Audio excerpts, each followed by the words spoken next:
আসসালামু আলাইকুম। একাদশ এবং দ্বাদশ শ্রেণীর সুপ্রিয় শিক্ষার্থীবৃন্দ, আশা করছি তোমরা সকলে ভালো আছো। প্রত্যাবর্তনের লজ্জা কবিতার ব্যাখ্যা আমি তোমাদেরকে দিয়েছি। কবিতার প্রতিটি লাইনের ব্যাখ্যা তোমাদেরকে সুন্দরভাবে বুঝিয়ে দিয়েছি। এখন এই কবিতার কিছু গুরুত্বপূর্ণ এমসিকিউ নিয়ে আমরা আলোচনা করব।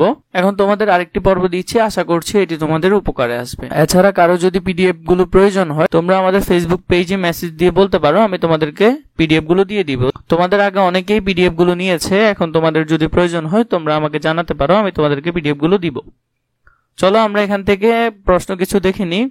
28 নম্বরে বলেছে, স্টেশনে পৌঁছে কবি কি রঙের আলোর সংকেত দেখেছিলেন? আমরা কবিতায় দেখেছি কবি বলেছিলেন নীল রঙের আলোর সংকেত, যেটি মূলত ট্রেন ছেড়ে দেওয়ার সংকেত। 29 নাম্বারটি দেখো, ট্রেন ছেড়ে দেওয়ায় কবির অনুভূতি কেমন ছিল? হতাশাগ্রস্ত ছিল কবি। সহযাত্রীদের মুখাবয়বে কি প্রকাশ পেয়েছিল? উৎকণ্ঠা প্রকাশ পেয়েছিল। এগুলো কিন্তু কবিতায় ছিল, লাইনগুলো ডিরেক্ট হুবহু কবিতা থেকে এসেছে। সহযাত্রীরা কিভাবে কবিকে সান্ত্বনা দিলেন? হাত নেড়ে সান্ত্বনা দিলেন। স্টেশনে আসার আগে কে কবিকে তাড়া দিয়েছিলেন? আব্বা কবিকে তাড়া দিয়েছিলেন। গোছাইতে গোছাইতে তোর সময় বয়ে যাবে। এরপরে আব্বা এই কথাটি বলেছিলেন যে গোছাইতে গোছাইতে তোর সময় বয়ে যাবে, তুই আবার গাড়ি পাবি। নিঃস্বপ্ন নিদ্রাকে কবি কি বলে অভিহিত করেছেন? নিহত হওয়া অভিহিত করেছেন। আজ রাত না হয় বই নিয়ে বসে থাক, উক্তিটি কার? উক্তিটি ছিল লেখকের মার। জাহানারা সম্পর্কে কবির কে হন? কবির বোন হন জাহানারা। প্রত্যাবর্তনের লজ্জা কবিতায় কে কোনোদিন ট্রেন ফেল করেনি? জাহানারা কোনোদিন ট্রেন ফেল করেনি। ফরাদ কত ঘন্টা আগে? ফরাদ আধ ঘন্টা আগে স্টেশনে পৌঁছে যায়। চাকরকে কে টিকিট কিনতে পাঠায়? লাইলি চাকরকে টিকিট কিনতে পাঠায়। কোথাও যাওয়ার কথা থাকলে আনন্দে ভাত পর্যন্ত খেতে পারে না, কথাটি কার ক্ষেত্রে প্রযোজ্য? নাহারের ক্ষেত্রে প্রযোজ্য।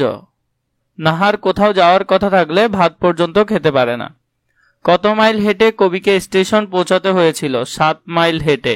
কবির ভাষায় তিনি কোন স্টেশনে পৌঁছেছিলেন? অখ্যাত স্টেশনে। স্টেশনে কে কুয়াশায় কাঁপছিল? কবি স্টেশনে কুয়াশায় কাঁপছিল। অনুষঙ্গকে কবি সাদা পর্দা বলেছেন কুয়াশাকে। কুয়াশার সাদা পর্দা দোলাতে দোলাতে কে ঘরে ফিরবে? কবি ঘরে ফিরবে। কবির চোখের পাতায় কি জমবে? শীতের বিন্দু কবির চোখের পাতায় জমবে। শিশিরে কার পাজামা ভিজে যাবে? কবির পাজামা ভিজে যাবে। লাল সূর্য ওঠাকে কবি কিসের মতন বলেছেন? হতাশার মতন। প্রত্যাবর্তনের পর কবি নিজেকে কি বলে মনে করেন? পরাজিত মনে করেন। বকের ঝাঁক কোন দিকে উড়ে যাচ্ছে? বকের ঝাঁক জ্বালার দিকে উড়ে যাচ্ছে। কবির সামনে কিসের বাগান ভেসে উঠবে? কলার বাগান ভেসে উঠবে। কবির বাড়ি কত চালা বিশিষ্ট? কবির বাড়ি 8 চালা বিশিষ্ট। ট্রেন ছেড়ে দেওয়ার বিষয়টি কবির কিভাবে বোঝানো হয়েছে? আলোর সংকেতের মাধ্যমে বোঝানো হয়েছে। কবির সহযাত্রীদের মুখগুলো উৎকণ্ঠিত ছিল কেন? ট্রেন ধরতে কবি ব্যর্থ হওয়ায়। উৎকণ্ঠিত মুখগুলো হাত নেড়ে কবিকে সান্ত্বনা দিচ্ছিল কেন? কবি ট্রেন ধরতে ব্যর্থ হওয়ায়। গোছাতে গোছাতেই তোর সময় বয়ে যাবে, কবির বাবার এ কথার মধ্যে কি প্রকাশ পেয়েছে? আক্ষেপ প্রকাশ পেয়েছে। উৎকণ্ঠা প্রকাশ পেয়েছে। আজ রাত না হয় বই নিয়ে বসে থাক, কবির মা কেন এ কথা বলেছিলেন? সতর্কতার জন্য। নিঃস্বপ্ন নিদ্রায় নিহত হয়ে থাকা বলতে কবিতায় কি বোঝানো হয়েছে? অনুভূতিহীন হওয়া। এছাড়া যদি তোমাদের আরো এমসিকিউ প্রয়োজন হয় তোমরা আমাকে কমেন্ট করে জানাবে, আমি তোমাদের জন্য আরো এমসিকিউ রেডি করব।